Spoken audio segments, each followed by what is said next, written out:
Welcome to Democracy Now!, democracynow.org, the Quarantine Report. I'm Amy Goodman. As the U.S. death toll from the COVID-19 pandemic nears 92,000, the Centers for Disease Control and Prevention has released detailed guidance to states on how to reopen their economies during the pandemic after most of the states opened. The CDC's 60-page planning document comes a week after the White House shelved a 68-page version of the plan. The newly released document provides guidance for transit agencies, schools, restaurants, and other gathering places. Excluded from the document is advice to religious groups. The previous draft included recommendations including replacing church choirs with solo singers, not passing the collection plate, and limiting the sharing of religious books. At the Justice Department, Attorney General Bill Barr on Tuesday threatened California with legal action over its plan for a phased reopening, claiming it's biased against religious groups.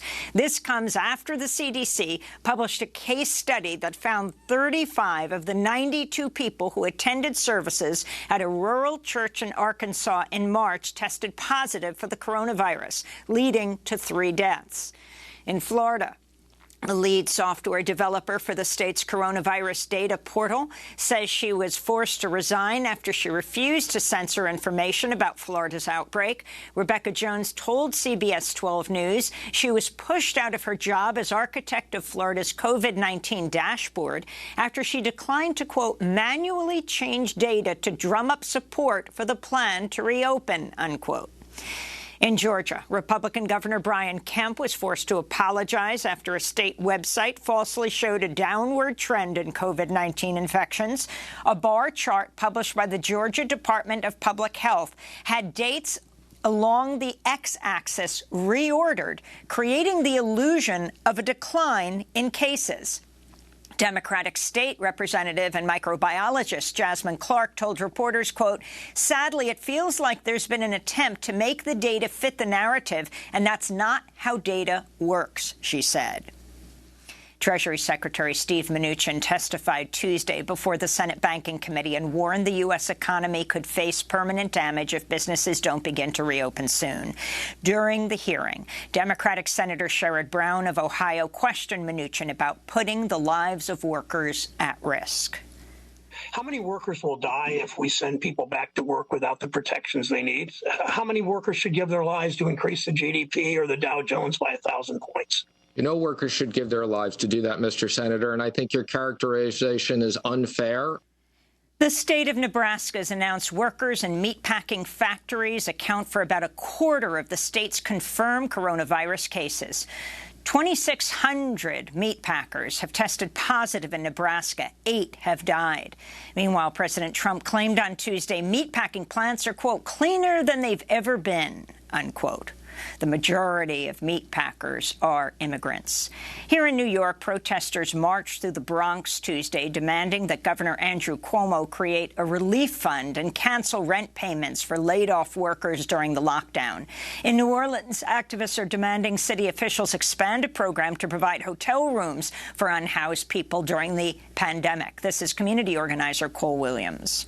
Week, we're going to be at Duncan Plaza every morning at 8 a.m. demonstrating with the homeless in front of City Hall.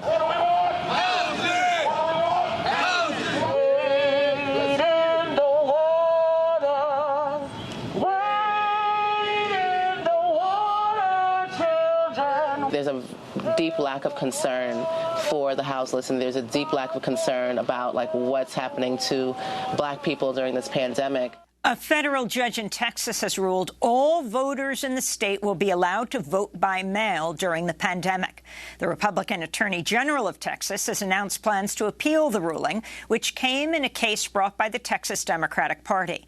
Judge Fred Beery wrote, quote, one's right to vote should not be elusively based on the whims of nature. Citizens should have the option to choose voting by letter carrier versus voting with disease carriers, unquote. The Department of Homeland Security's Inspector General is launching 2 new probes into the agency's response to the COVID-19 outbreak.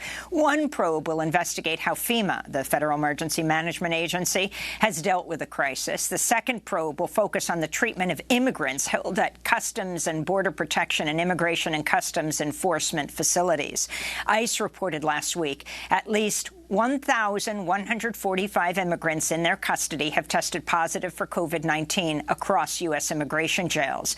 ICE's Broward Transitional Center in Pompano Beach, Florida, is emerging as a new hotspot for the virus. In recent days, the number of COVID infections jumped from 3 to nearly 20, a more than 500% increase. In other immigration news, the CDC has indefinitely extended an order that gives border agents the power to quickly expel migrants without due process. On Tuesday, the Trump administration announced the U.S. border with Mexico and Canada will remain closed to non-essential travel until at least June 22nd. The White House Tuesday supported President Trump's claim he's been taking the anti-malaria drug hydroxychloroquine to protect himself against the coronavirus, despite warnings from the Food and Drug Administration of its potentially serious and even deadly side effects. Trump defended his use of the drug Tuesday while speaking to reporters at the White House. I think it gives you an additional level of safety, but you can ask many doctors are in favor of it. Many frontline workers won't go there unless they have the hydroxy. Multiple studies have concluded hydroxychloroquine is not an effective treatment for COVID-19 and in a number of cases caused heart attacks. In Brazil, far-right President Jair Bolsonaro plans to expand the country's use of chloroquine for treating the coronavirus. Brazil's health ministry is expected to issue the new guidelines today. This comes as Brazil is reporting a record 17,400 new coronavirus cases in the past 24 hours and over 1,100 new deaths. Brazil now has the third highest number of infections of any country in the world. Despite the outbreak, Brazilian police are continuing to conduct raids inside the favelas or slums of Rio de Janeiro, terrifying residents who are on lockdown. One police operation Friday killed at least 13 people, including a 14-year-old boy named João Pedro, who was playing inside his house with his cousins. In Bolivia, residents in the city of Cochabamba took to the streets Tuesday, demanding an end to the nationwide lockdown as they say quarantine restrictions have left them unemployed, without money or food. Police in riot gear and soldiers were deployed to the protest after demonstrators set up roadblocks. This is one of the protesters. Over there you have soldiers, and there you have the police. What have we become? Going out and asking for bread, for food for our children is a crime. There is no food. There is no food. The only thing we are demanding is for quarantine to be lifted, to adopt security measures, and to go out and work. That's it. In Mexico City, an Associated Press investigation uncovered more than 4,500 death certificates that listed COVID-19 as a possible factor, suggesting Mexico City's death toll from coronavirus may be 3 times higher than official government figures. This comes as workers at U.S.-owned factories in the northern Mexican border city of Ciudad Juarez continued to resist orders to return to work, citing shortages of personal protective equipment and unsafe conditions. This is a factory worker speaking at a socially distanced protest march in Juarez Tuesday. They prefer economic gains to keep human beings alive and healthy. They prefer to sell things rather than acting according to the health needs of all of us who live here. The woman at the center of the landmark 1973 Supreme Court Roe v. Wade case ruling legalizing abortion had revealed she was later paid by the anti-abortion movement to become a prominent Christian anti-choice activist. The late Norma McCorvey is seen in a new documentary making what she describes as a deathbed confession. She says, quote, "I was the big fish. I think it was a mutual thing. I took their money and they put me out in front of the cameras and tell me what to say. That's what I'd say. It was all an act. I did it well, too. I'm a good actress," she said.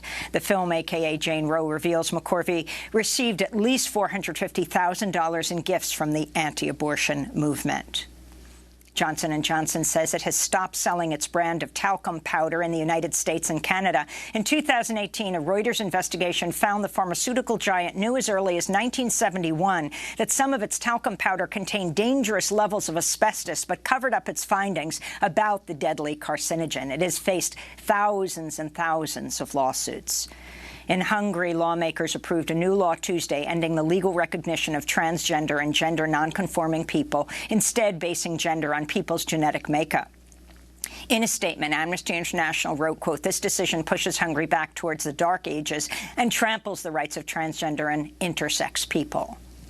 In Afghanistan, gunmen stormed a mosque in Parwan province Tuesday evening, killing 7 people, wounding 12 others. Elsewhere, Afghanistan's Air Force bombed a medical clinic in the northern city of Kunduz, injuring patients and healthcare workers. The airstrike came as Afghan troops fought off a major Taliban assault on Kunduz. On Tuesday, the United Nations blamed all warring parties, including U.S.-backed Afghan forces, for killing and injuring hundreds of civilians last month. Meanwhile, Afghanistan recorded its largest one-day jump in coronavirus infections Tuesday, with 581 new cases detected despite extremely limited testing capacity.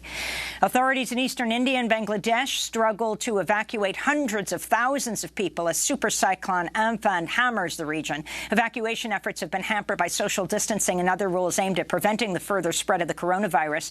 Meanwhile, thousands of migrant workers are still on the roads trying to get home after India's nationwide coronavirus lockdown left them jobless. It's the largest lockdown in world history. In Michigan, 2 days after heavy rains led a pair of dams to breach Tuesday, forcing thousands of residents to pack into shelters despite statewide remain-at-home orders during the pandemic. Flooding from the breach left much of the city of Midland, home to more than 40,000 people, under several feet of floodwater.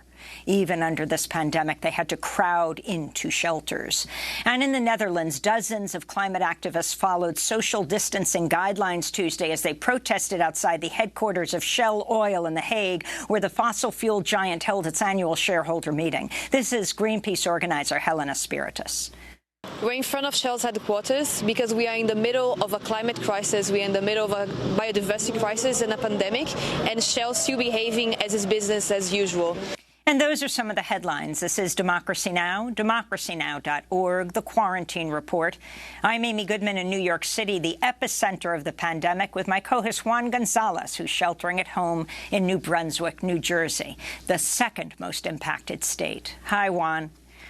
Hi, Amy, and a good day to all of our listeners and viewers across the country and around the world. And I look forward to the day that we're sitting here together.